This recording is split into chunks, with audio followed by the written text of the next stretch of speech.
ओम श्री परमात्मे नमः। श्रीमद् भगवत गीता का दूसरा अध्याय। संजय बोले कि पूर्वक प्रकार से करुणा करके व्यापक और आंसुओं से पूर्ण तथा व्याकुल नेत्रों वाले शोकयुक्त उस अर्जुन के प्रति भगवान मधुसूदन ने यह वचन कहा।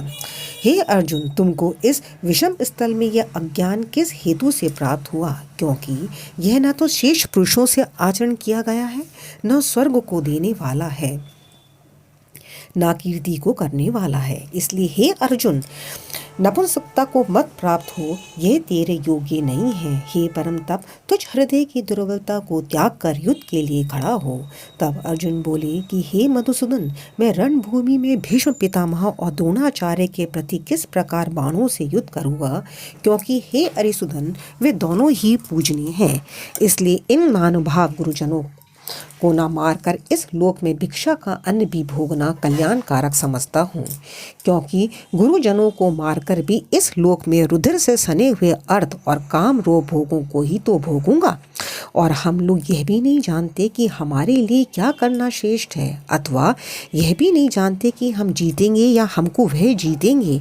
और जिनको मार कर हम जीना भी नहीं चाहते, वह ही धृतराष्ट्र के पुत्र हमारे सामने खड़े हैं। इसलिए कायरता रूप दोष करके उपहात हुआ स्वभाव वाला और धर्म के विषय में मोहित चित हुआ मैं आपको पूछता हूँ, जो कुछ निश्चय किया हुआ कल्याणकारक साधन हो वह मेरे लिए कहिए। क्योंकि मैं आपका शिष्य हूँ, इसलिए आपकी शरण हुए मेरे को शिक्षा दीजिए। क्योंकि भूमि में निष्कंटक धन धान्य संपन्न राज्य को और देवताओं के स्वामी बने को प्राप्त होकर मैं भी उस उपाय को नहीं देखता हूँ जो कि मेरी इंद्रियों को सुखाने वाले शोक को दूर कर सके। संजय बोले, हे राजन, निद्रा को जीतने वाले अर्जुन अंतर्यामी श्री कृष्ण महाराज के प्रति इस प्रकार कहकर फिर श्री गोविंद भगवान से युद्ध नहीं करूँगा ऐसे स्पष्ट कहकर चुप हो गए। उसके उपरांत हे भारतवंशी धृतराष्ट्र, अंतर्यामी श्री कृष्ण महाराज ने दोनों सेनाओं के बीच में उस शोक युक्त अर्जुन को हंसते हुए यह वचन कहे। हे अर्जुन, तू न शोक करने युगों के लिए शोक करता है और पंडितों के से वचनों को कहता है, परंतु पंडित जन जिनके प्राण चले गए हैं उनके लिए और जिनके प्राण नहीं गए हैं उनके लिए भी शोक नहीं करते हैं। क्योंकि आत्मा नित्य है, इसलिए शोक करना अयुक्त है। वास्तव में ना तो ऐसा ही है कि मैं किसी काल में नहीं था, अथवा तू नहीं था, अथवा ये राजा लोग नहीं थे, और ना ऐसा ही है कि इससे आगे हम सब नहीं रहेंगे। क्योंकि जैसे जीवात्मा की इस देह में कुमार, युवा और वृद्धावस्था होती है, वैसे ही अन्य शरीर की प्राप्ति होती है। उस विषय में धीर पुरुष नहीं मोहित होता है। अर्थात जैसे कुमार, युवा और जरावस्था रूप स्थूल शरीर का विकार अज्ञान से आत्मा में भासता है, वैसे ही एक शरीर से दूसरे शरीर को प्राप्त होना रूप सूक्ष्म शरीर का विकार भी अज्ञान से ही आत्मा में भासता है। इसलिए तत्व को जानने वाला धीर पुरुष इस विषय में नहीं मोहित होता है। हे कुंती पुत्र, सर्दी गर्मी और सुख दुख को देने वाले इंद्रिय और विषयों के संयोग तो क्षण भंगुर और अनित्य हैं। इसलिए हे भारतवंशी अर्जुन, उनको तू सहन कर। क्योंकि हे पुरुषेश, दुख सुख को समान समझने वाले जिस धीर पुरुष को ये इंद्रियों के विषय व्याकुल नहीं कर सकते, वह मोक्ष के लिए योग्य होता है। और हे अर्जुन, असत वस्तु का तो अस्तित्व नहीं है और सत का अभाव नहीं है। इस प्रकार इन दोनों का ही तत्व ज्ञानी पुरुषों द्वारा देखा गया है। इस न्याय के अनुसार नाश रहित तो उसको जान के जिससे संपूर्ण जगत व्यापक है, क्योंकि इस अविनाशी का विनाश करने का कोई भी समर्थ नहीं है। और इस नाश रहित अप्रमेय नित्य स्वरूप जीवात्मा के ये सब शरीर नाशवन कहे गए हैं। इसलिए हे भारतवंशी अर्जुन, तू युद्ध कर। जो इस आत्मा को मारने वाला समझता है तथा जो इसको मरा मानता है, वे दोनों ही नहीं जानते हैं। क्योंकि यह आत्मा न मारता है और न मारा जाता है। यह आत्मा किसी काल में भी न जन्मता है और न मरता है, अथवा यह आत्मा हो करके फिर होने वाला है। क्योंकि यह अजन्म, नित्य, शाश्वत और पुरातन है। शरीर के नाश होने पर भी यह नाश नहीं होता है। हे प्रतापुत्र अर्जुन, जो पुरुष इस आत्मा को नाश रहित, नित्य, अजन्मा और अव्यय जानता है, वह पुरुष कैसे किसको मरवाता है और कैसे किसको मारता है। और यदि तू कहे कि मैं तो शरीर के वियोग का शोक करता हूँ, तो यह भी उचित नहीं है। क्योंकि जैसे मनुष्य पुराने वस्त्रों को त्याग कर दूसरे नए वस्त्रों का ग्रहण करता है, वैसे ही जीवात्मा पुराने शरीर को त्याग कर दूसरे नए शरीरों को प्राप्त होता है। हे अर्जुन, इस आत्मा को शस्त्रादि नहीं काट सकते हैं और न इसको आग नहीं जला सकती है और इसको जल गीला नहीं कर सकते हैं और वायु नहीं सुखा सकती है, क्योंकि यह आत्मा अछेद है। यह आत्मा अधा है, अखलेख और अशोष्य है तथा यह आत्मा निसंदेह, नित्य, सर्वव्यापक, अचल, स्थिर रहने वाला और सनातन है। यह आत्मा अव्यक्त अर्थात इंद्रियों का अविषय और यह आत्मा अचिंत अर्थात मन का अविषय और यह आत्मा विकार रहित अर्थात न बदलने वाला कहा गया है। इससे हे अर्जुन, इस आत्मा को ऐसा जानकर तू शोक करने योग्य नहीं है, अर्थात तुझे शोक करना उचित नहीं है। यदि तू इसको सदा जन्मने और सदा मरने वाला माने तो भी हे अर्जुन, इस प्रकार शोक करने के योग्य नहीं है, क्योंकि ऐसे होने से जन्मने वाले की निश्चित मृत्यु और मरने वाले का निश्चित जन्म होना सिद्ध हुआ। इससे भी तो इस बिना उपाय वाले विषय में शोक करने का योग्य नहीं है। ये भीष्मादि कोई शरीर मायामय होने से अनित्य है, इससे शरीरों के लिए भी शोक करना उचित नहीं, क्योंकि हे अर्जुन, संपूर्ण प्राणी जन्म से पहले बिना शरीर वाले और मरने के बाद भी बिना शरीर वाले ही हैं, केवल बीच में ही शरीर वाले प्रतीत होते हैं। फिर उस विषय में क्या चिंता है? हे अर्जुन, ये आत्म तत्व बड़ा गहन है, इसलिए कोई महापुरुष ही इस आत्मा को आश्रय की जो देखता है और वैसे ही दूसरा कोई महापुरुष ही आश्रय की जो इसके तत्व को कहता है और दूसरा कोई ही इस आत्मा को आश्रय की जो सुनता है और कोई सुनकर भी इस आत्मा को नहीं जानता। हे अर्जुन, ये आत्मा सबके शरीर में सदा ही अवैध है, इसलिए संपूर्ण भूत प्राणियों के लिए तो शोक करने को योग्य नहीं है और अपने धर्म को देखकर भी तू भय करने को योग्य नहीं है, क्योंकि धर्मयुक्त युद्ध से बढ़कर दूसरा कोई कल्याणकारक कर्तव्य क्षत्रिय के लिए नहीं है। हे पार्थ, अपने आप प्राप्त हुए और खुले हुए स्वर्ग के द्वार रूप इस प्रकार के युद्ध को भाग्यवान क्षत्रिय लोग ही पाते हैं, और यदि तू इस धर्मयुक्त संग्राम को नहीं करेगा तो स्वधर्म को और कीर्ति को खोकर पाप को प्राप्त होगा और सब लोग तेरी बहुत काल तक रहने वाली अपकीर्ति को भी कथन करेंगे, और वे अपकीर्ति माननीय पुरुष के लिए मरण से भी अधिक बुरी होती है। और जिनके तू बहुत माननीय होकर भी सब तुष्टता को प्राप्त होगा, वे महारथी लोग तुझे भय के कारण युद्ध से उपराम हुआ मानेंगे, और तेरे वैरी लोग तेरे सामर्थ्य की निंदा करते हुए बहुत से न कहने योग्य वचनों को कहेंगे। फिर उससे अधिक दुख क्या होगा?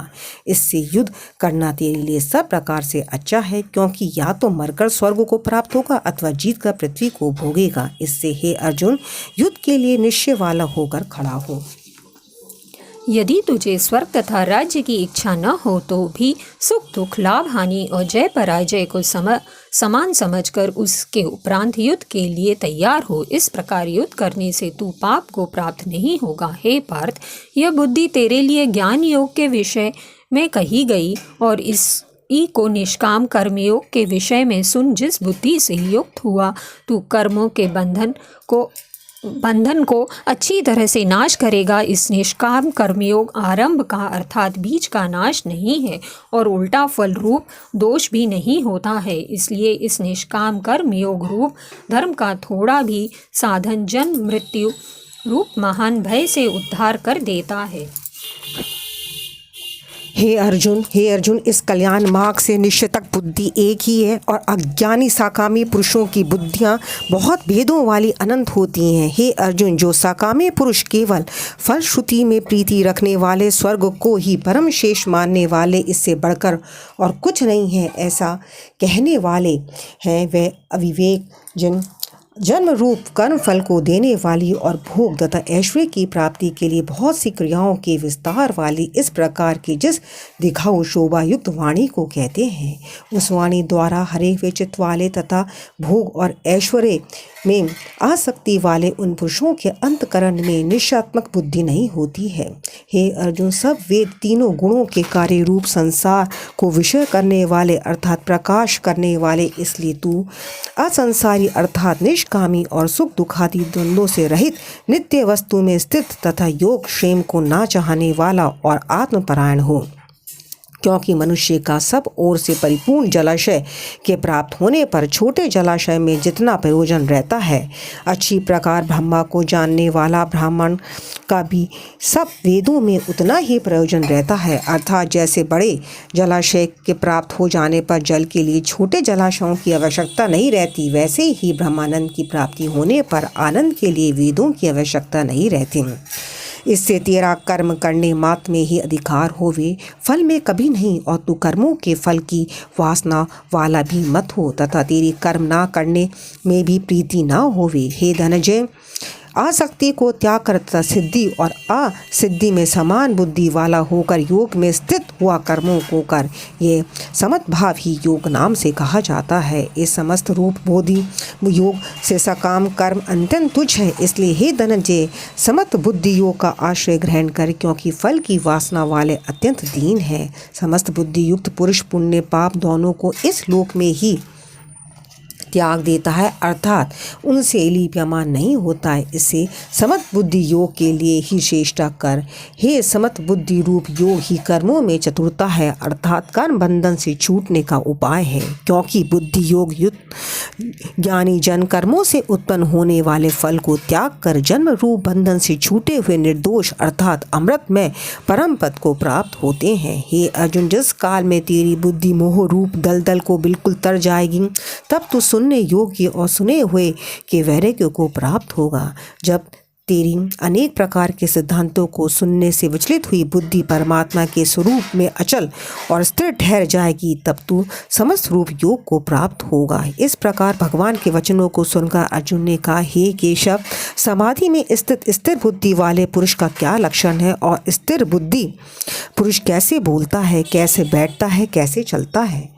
उसके उपरांत श्री कृष्ण महाराज बोले, हे अर्जुन, जिस काल में यह पुरुष मन में स्थित संपूर्ण कामना को त्याग देता है, उस काल में आत्मा से ही आत्मा में संतुष्ट हुआ स्थिर बुद्धि वाला कहा जाता है तथा दुखों की प्राप्ति में उदयगरित है मन जिसका और सुखों की प्राप्ति में दूर हो जाती है जिसकी तथा नष्ट हो गए हैं राग भय और क्रोध जिसके, ऐसे मुनि स्थिर बुद्धि कहा जाता है। जो पुरुष सर्वत्र स्नेह रहित हुआ उन शुभ तथा अशुभ वस्तुओं को प्राप्त होकर ना प्रसन्न होता ना द्वेष करता है, उसकी बुद्धि स्थिर है। और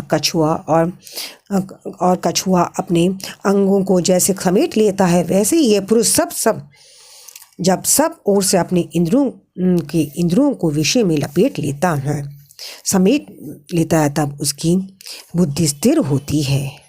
और कछुआ अपने अंगों को जैसे समेट लेता है, वैसे ही यह पुरुष जब सब ओर से अपने इंद्रियों के विषयों से समेट लेता है, तब उसकी बुद्धि स्थिर होती है। यद्यपि इंद्रियों के द्वारा विषयों को न ग्रहण करने वाले पुरुष भी केवल विषय तो निर्वृत्त हो जाते हैं, परंतु राग नहीं निर्वृत्त होता है। इस पुरुष का तो राग भी परमात्मा को साक्षात करके निवृत्त हो जाता है। और हे अर्जुन, जिससे कि यत्न करते हुए बुद्धिमान पुरुष के भी मन को ये प्रमथन स्वभाव वाली इंद्रियां बलात् हर लेती हैं, इसलिए मनुष्य को चाहिए कि उन संपूर्ण इंद्रियों को वश में करके समाहित हुआ मेरे परायण स्थित होवे। क्योंकि जिस पुरुष की इंद्रियां वश में होती है, उसकी ही बुद्धि स्थिर होती है। हे अर्जुन, मन सहित इंद्रियों को वश में करके मेरे परायण न होने से मन के द्वारा विषयों का चिंतन होता है, और विषयों का चिंतन करने वाले पुरुष की उन विषयों में आसक्ति हो जाती है, और आसक्ति से उन विषयों की कामना उत्पन्न होती है, और कामना में विघ्न पड़ने से क्रोध उत्पन्न होता है। क्रोध से अविवेक अर्थात मूढ़ भाव उत्पन्न होता है, और अविवेक से स्मरण शक्ति भ्रमित हो जाती है, और स्मृति के भ्रमित हो जाने से बुद्धि अर्थात ज्ञान शक्ति का नाश हो जाता है, और बुद्धि के नाश होने से यह पुरुष अपने श्रेय साधन से गिर जाता है। परंतु स्वाधीन अंतकरण वाला पुरुष राग द्वेष से रहित अपने वश में की हुई इंद्रियों द्वारा विषयों को भोगता हुआ अंतकरण की प्रसन्नता अर्थात स्वस्थता को प्राप्त होता है। उस निर्मलता के होने पर इसके संपूर्ण दुखों का अभाव हो जाता है, और उस प्रसन्न चित्त वाले पुरुष की बुद्धि शीघ्र ही अच्छी प्रकार से स्थिर हो जाती है। हे अर्जुन, साधन रहित पुरुष के अंतकरण में शेष बुद्धि नहीं होती है और उस आयुक्त के अंतकरण में आसक्त भाव भी नहीं होता है और बिना आसक्त भाव वाले पुरुष को शांति भी नहीं होती। फिर शांति रहित पुरुष को सुख कैसे हो सकता है? क्योंकि जल में वायु नाव को जैसे हर लेता है, वैसे ही विषयों में विचरती हुई इंद्रियों के बीच में जिस इंद्रिय के साथ मन रहता है, वह एक ही इंद्रिय इस आयुक्त पुरुष की बुद्धि को हरण कर लेती है। इससे हे माँ बहू, जिस पुरुष की इंद्रियां सब प्रकार इंद्रियों के विषयों में वश में की होती हैं, उसकी बुद्धि स्थिर होती है। और हे अर्जुन, संपूर्ण भूत प्राणियों के लिए जो रात्रि है, उस नित्य शुद्ध भूत स्वरूप परमानंद में भगवत को प्राप्त हुआ योगी पुरुष जागता है। और जिस नाशवान क्षणभंगुर सांसारिक सुख में सब भूत प्राणी जागते हैं, तत्व को जानने वाले मुनि के लिए वह रात्रि है। जैसे सब ओर से परिपूर्ण अचल प्रतिष्ठा वाले समुद्र के प्रति नाना नदियों के जल उसको चालियामान न करते हुए ही समा जाते हैं, वैसे ही जिस स्थिर बुद्धि पुरुष के प्रति संपूर्ण भोग किसी प्रकार का विकार उत्पन्न किए बिना ही समा जाते हैं, वह पुरुष परम शांति को प्राप्त होता है, ना कि भोगों को चाहने वाला। क्योंकि जो पुरुष संपूर्ण कामनाओं को त्याग कर ममता रहित और अहंकार रहित स्पृह रहित हुआ बरताता है, वह शांति को प्राप्त होता है। हे अर्जुन, यह ब्रह्मा को प्राप्त हुआ पुरुष की स्थिति है। इसको प्राप्त कर योगी कभी मोहित नहीं होता है और अंत काल में भी इस निष्ठा में स्थित होकर ब्रह्मानंद को प्राप्त हो जाता है। इति श्रीमद् भगवत गीता रूपी उपनिषद एवं ब्रह्मा विद्या तथा योग शास्त्र विषयक श्री कृष्ण और अर्जुन के संवाद में सांख्य योग नामक दूसरा अध्याय। हरे कृष्णा।